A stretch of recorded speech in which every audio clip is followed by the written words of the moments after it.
O título deste trabalho é o Prognóstico de secas meteorológicas na região do semiárido brasileiro, cujo principal objetivo é aplicar métodos para prognóstico de séries temporais relacionadas às secas.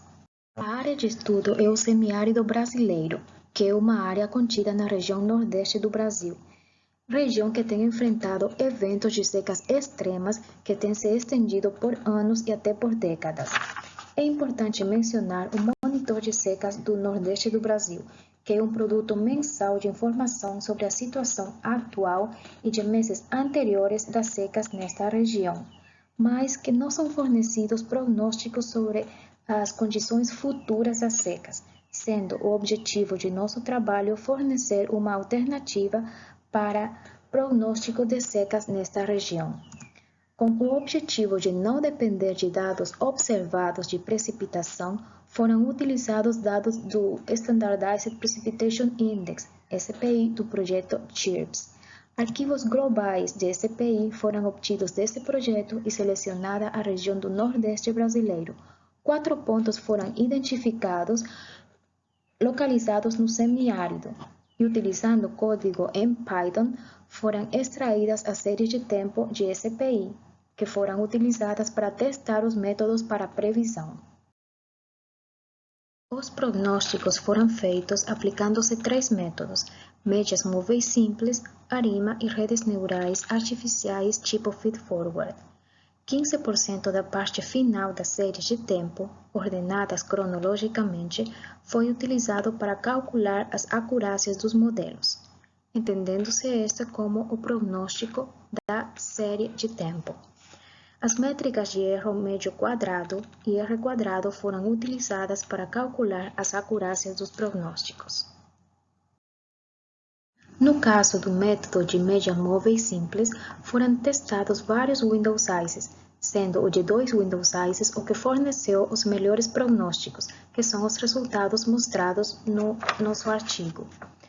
Todos os prognósticos exibiram uma aproximação adequada com as séries originais, com valores correspondentes às condições de chuva, condições normais ou condições de secas. Mas se observa que os valores extremos não foram identificados nas previsões. O prognóstico do Piauí teve o maior valor de R quadrado e um dos valores mais baixos de RMSE. Para a aplicação dos métodos ARIMA e ANN, os componentes das séries DCPI, tendência, sazonalidade e resíduo foram calculados em cada fase de treinamento, validação e teste segundo o método, gerando um prognóstico por cada componente. Finalmente, os componentes prognosticados foram adicionados para obter a série recomposta, que foi considerada como o prognóstico da série de SPI.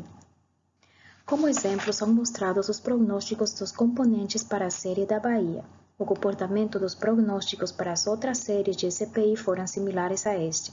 Os prognósticos das componentes de tendência e sazonalidade seguiram os padrões das séries observadas, mas o método teve dificuldade em prognosticar o resíduo da série, o que afetou no prognóstico final.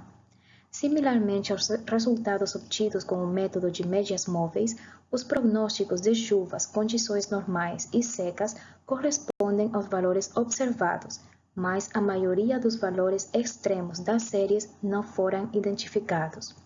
Neste grupo de prognósticos, Ceará alcançou o maior valor de R quadrado e o menor valor de RMSE. Para o caso das redes neurais artificiais, apesar das várias configurações na arquitetura dessas redes testadas, os prognósticos mostram acurácias inferiores aos outros 2 métodos utilizados. Principalmente a diminuição na acurácia do prognóstico final deve-se à dificuldade no prognóstico dos componentes sazonais e residuais, como pode ser observado no caso da Bahia. Todos os prognósticos mostram valores similares da métrica de R quadrado e valores altos para RMSE. Podemos concluir que os métodos de médias móveis simples e ARIMA tiveram boas aproximações às curvas de SPI. Apesar que valores extremos tiveram dificuldade de serem pronosticados, as condições de chuva, condições normais e condições de secas correspondem aos valores observados. Os próximos passos no estudo serão analisar formas de melhorar os prognósticos nos valores extremos e melhorar os resultados usando as redes neurais artificiais baseados em esquemas híbridos, ensembles ou a categorização da série de SPI. Consideramos que a metodologia proposta nesse trabalho poderia ser considerada para analisar e prognosticar séries de SPI em regiões onde a falta de dados observados de chuvas limita a atividades de previsão. Adicionalmente, as ações de monitoramento de secas podem se apoiar na metodologia proposta como uma ferramenta adicional para analisar localidades geográficas específicas.